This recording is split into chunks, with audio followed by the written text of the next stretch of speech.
প্রেমে বিচ্ছেদ হওয়ার কারণে যদি তোমার মরে যেতে ইচ্ছা করে, তবে বাড়ির আশেপাশের কোনো হাসপাতালে গিয়ে দেখে এসো মানুষ একদিন বেঁচে থাকার জন্য কতটা লড়াই করে।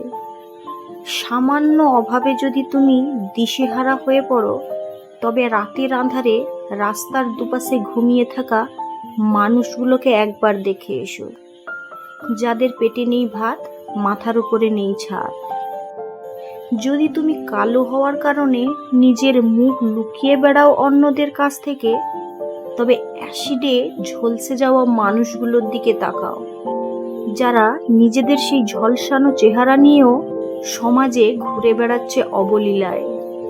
মেয়ে না হয়ে ছেলে হলে ভালো হতো, কিংবা ছেলে না হয়ে মেয়ে হলে ভালো হতো যদি মনে হয়, তবে আমাদের সমাজের তৃতীয় লিঙ্গের মানুষদের দিকে তাকাও, যারা নিজেদের পরিবারের থেকে বিতাড়িত হয়েও জীবন চালিয়ে যাচ্ছে সমাজের সাথে তাল মিলিয়ে।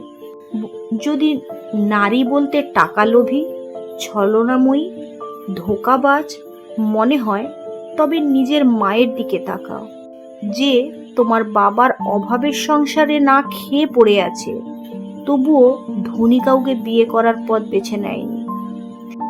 যদি পুরুষ বলতে দেহলোভী, মেয়েবাজ মনে হয়, তাহলে একবার তাকিও, যার ছোঁয়ায় কোনো লালসা নেই, আছে শুধু মায়া, মমতা, স্নেহ, যে তার মেয়ের সবচেয়ে নিরাপদ আশ্রয়স্থল।